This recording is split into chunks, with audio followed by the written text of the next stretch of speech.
lintas kendaraan. Sejalan dengan perkembangan ibu kota dewasa ini, jumlah kendaraan bermotor pun mengalami perkembangan pula hingga jumlahnya tidak kurang dari 200.000 buah. Hal yang demikian itu tentu menimbulkan arus lalu lintas yang tinggi dan sudah barang tentu pula terjadi hal-hal yang tidak kita inginkan.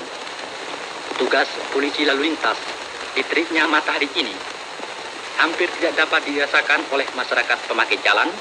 Namun demikian, mereka akan merasa senang jika masyarakat ikut membantunya dengan penuh kesadaran dan ikut serta mentaati peraturan lalu lintas sebaik-baiknya.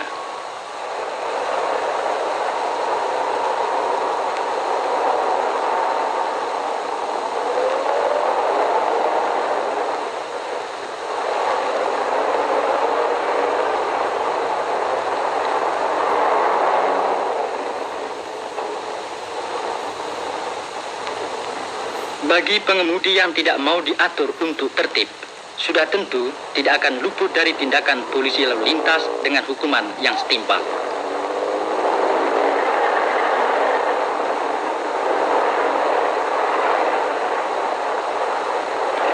Setiap orang dapat mengendarai kendaraan miliknya, namun untuk menggunakan jalan raya, si pengemudi diharuskan memiliki tanda kemampuan mengemudi yang disebut surat izin mengemudi. Untuk memperoleh surat izin mengemudi, bagi para calon pengemudi kendaraan bermotor diharuskan menempuh ujian, baik ujian tertulis maupun ujian praktek.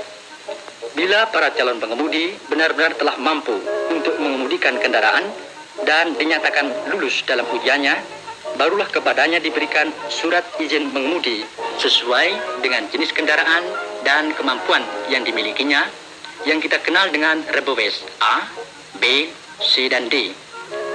Untuk terciptanya keamanan jalan, polisi lalu lintas dalam melayani masyarakat menerapkan 3 unsur utama pengetahuan lalu lintas, yaitu traffic engineering atau pengetahuan teknik lalu lintas, traffic education atau ilmu pengetahuan lalu lintas, dan traffic enforcement atau tindakan hukum bila mana terjadi pelanggaran lalu lintas.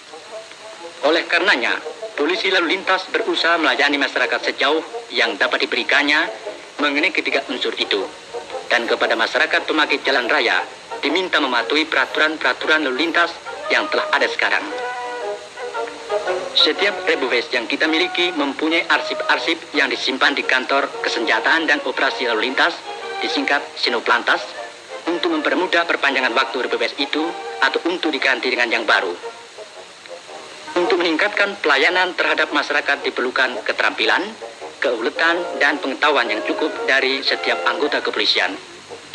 Bertempat di Pusat Pendidikan dan Pusat Operasi Lalu Lintas Mabag, Jakarta.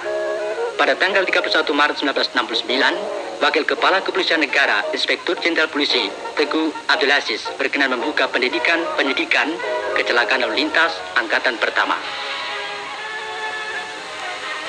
Hadir dalam upacara ini antara lain para perwira kepolisian negara serta undangan lainnya.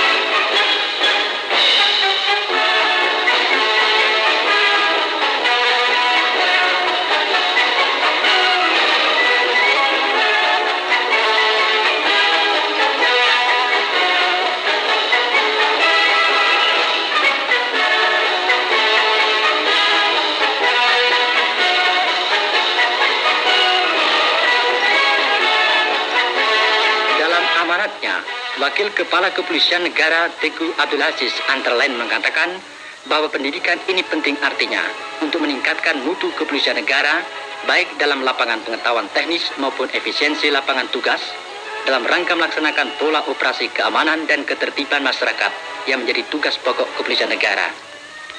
Pendidikan ini diikuti oleh 37 orang siswa kepolisian dari tingkat Ajun Inspektur Polisi ke atas dan akan berlangsung selama lebih kurang 2 bulan. Dipilihnya Jakarta sebagai tempat pendidikan karena memang arus lalu lintas kota Jakarta lah yang sangat peka di antara lalu lintas kota-kota lainnya di seluruh Indonesia. Dengan pengetahuan yang cukup, para petugas polisi lalu lintas dapat